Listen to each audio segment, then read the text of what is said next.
आज इस कार्यक्रम में मुख्य अतिथि के रूप में जिनका हमको दर्शन मार्गदर्शन मिलने जा रहा है, ऐसे परमादरणीय डॉक्टर सुधांशु त्रिवेदी जी, जिनके साथ इतने विशेषण जुड़े हुए हैं कि जिनको हम अगर बखान करें तो पूरा सेशन लग जाएगा। दाता श्री अरविंद ने के पास एक लेख की टाइटल भेजी गई दयानंद सरस्वती के लिए।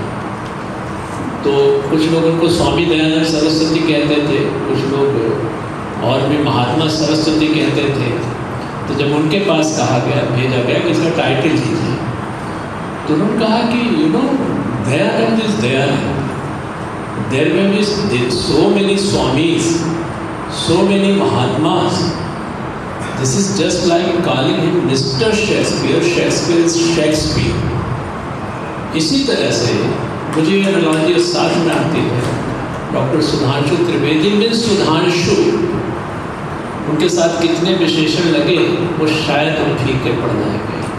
ऐसे डॉक्टर सुधांशु त्रिवेदी जी मेरे माध्यम से मेरी बातचीत हुई, जितनी मज़ेदार बातें और जितना ही खूबसूरती से बोलते हैं उतना ही खूबसूरती से ये बातें। अतीत इतना महिमामय गौरवमय है, उसमें दुनिया की सारी समस्याओं का समाधान है, इसलिए हमको उसे पहचानना है। तीसरा और चौथा जो उन्होंने कहा कि पूरे विश्व में unity with in harmonious diversity को रियलाइज करना। यूनिटी तो है लेकिन हम रियलाइज नहीं कर पाते। लेकिन उसके साथ फिर उन्होंने कहा कि हर देश की एक विशिष्टता होती है, उस विशिष्टता का समुचित विकास और उस विकास को करते हुए पूरे विश्व मानवता के लिए जो हम सहयोग दे सकें वो दें। अगर हम इसको शॉर्टकट में कहें तो वेस्ट से लेकर के समष्टि का समावेश इस श्री अरविंद सोसाइटी में है। अब आप देखिए जरा भारतीय संस्कृति की बात करें। भारतीय संस्कृति में दुनिया के पूरे ब्रह्मांड का एक कल्याण की बात निहित होती है, इगोसेंट्रिक तो है ही नहीं। और उन्होंने कहा, श्री मां ने कहा कि देखो भारत जो एक ऐसा देश है जो भगवान ने अपने विशिष्ट कार्य के लिए चुना है, और ये विशिष्ट कार्य है परमेश्वर को अपने में और समाज में बाह्य और आंतरिक रूप से संसिद्ध करना। और यही मूल उद्देश्य हिंदू धर्म, सनातन धर्म, वेदांत धर्म, भारतीय धर्म या और कोई नाम कह सकते हैं, ये इसमें निहित है। और श्री अरविंद ने कहा है कि यही वो धर्म है जिसकी ओर विश्वात्मा अग्रसर है। उन्होंने बड़े कैटेगोरिकली कहा कि देखो वो धर्म जो विज्ञान को, विश्वास को, आस्तिकता को, ऐसा धर्म है जो जिसके पास गंभीरतम अनुभव है और सबसे ज़्यादा शंकाएं इस धर्म ने किया है। कारण कि शंकाएं करके और उसका समाधान भी ढूंढा है, और इसने कभी किसी चीज़ को नकारा नहीं, लेकिन हर चीज़ को एक्सेप्ट करके उसका उपयोग आत्मा की तरफ मोड़ दिया है। यही वो धर्म है जिसका पुराण, गीता, उपनिषद, ब्रह्मसूत्र, रामायण, महाभारत धर्म ग्रंथ है, लेकिन इसका वास्तविक धर्म ग्रंथ जो है वो हमारे हृदय में विद्यमान है। और अंत में उन्होंने कहा कि यही जो हमारे हृदय में विद्यमान है, इसी में दुनिया के सारे धर्मों की किसी न किसी समय व्याख्या हम प्राप्त करेंगे।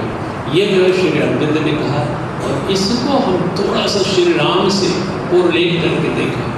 वैयक्तिक रूप से श्री राम भौतिक रूप से सक्षम थे, मानसिक रूप से सक्षम थे, आध्यात्मिक रूप से सक्षम थे, और उनके सारे व्यक्तित्वों में एक सामंजस्य था। चाहे बेटे के रूप में देख लें, चाहे पिता के रूप में देख लें, चाहे भाई के रूप में देख लें, चाहे राजा के रूप में देख लें, और चाहे एक मित्र के रूप में देख लें। इस सारे व्यक्तित्वों में एक सामंजस्य था, एक हार्मनी थी। हम घटना का याद दिलाते हैं जब वो महर्षि वाल्मीकि के आश्रम में जाते हैं। महर्षि वाल्मीकि ने उनको वन गमन हुआ, इसको उन्होंने थोड़ा सा बड़ा दुख के साथ कहा कि महाराज कैसे हो गया है। तो उन्होंने कहा, उसमें ये नहीं कहा कि हमारी माता कैकेयी ने गड़बड़ किया, ये गड़बड़ किया, कुछ नहीं। उन्होंने कहा कि लगता है मेरे पुराने जन्म के कोई गुण अच्छे रहे होंगे जो ऐसी परिस्थितियाँ हैं। तो एक एक चीज़ को एनालाइज करने लगे महर्षि वाल्मीकि। पहले पिताजी की बात करो, कैकेयी की बात करो, तो कैकेयी को उनकी इच्छा पूरी हो गई। पिताजी की वचन, प्राण जाए पर वचन न जाए, वो भी पूरा हो गया। पहले कि भरत, पहले भरत को जो अयोध्या को भरत जैसा राजा मिल गया, तो उन्होंने कहा सब कुछ हम मान लेते हैं कि आप सही कह रहे हैं, लेकिन आपको वन जाना पड़ा। पहले वन जाने से आप जैसे ऋषियों मुनियों के दर्शन हो।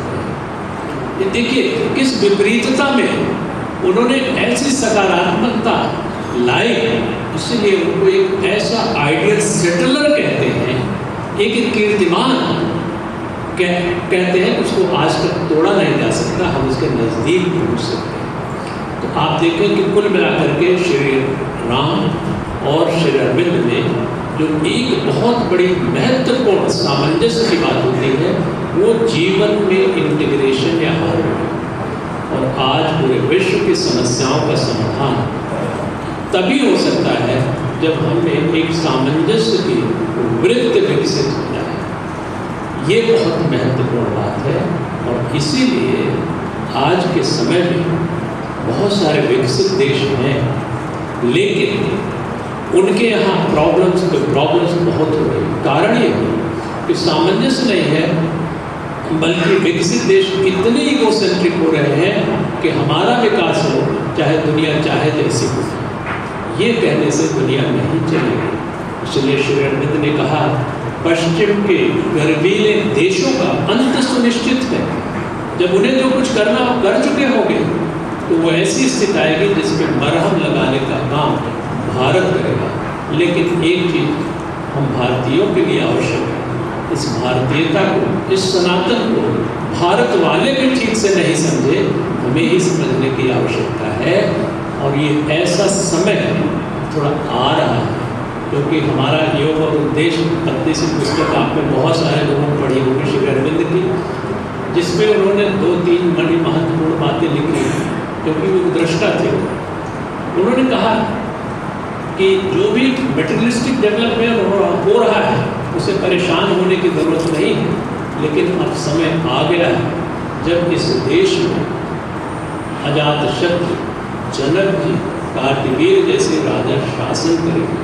अगर उस स्टेटमेंट को आज को रिलेट किया जाए, तो अयोध्या की पावन नगरी में जहाँ राम का मंदिर स्थापित है, इसको ध्यान में देते हुए आज हमारे केंद्र में एक योगी बैठा है, और उत्तर प्रदेश में भी एक योगी बैठा है। क्यों? क्योंकि उनके सारे व्यक्तित्व में एक सामंजस्य है। वो अनासक्त भाव से इस प्रदेश और देश की बागडोर संभाले हुए हैं। इसका लगभग 60-70 वर्ष पहले, 80 वर्ष पहले श्री अरविंद ने कहा था, अब समय आ गया है, राजा जनक जैसे शासक इस देश में शासन करेंगे, और वो स्थिति आ गई है। और उसी में आज एक कार्यक्रम हमारे अयोध्या हो रहा है।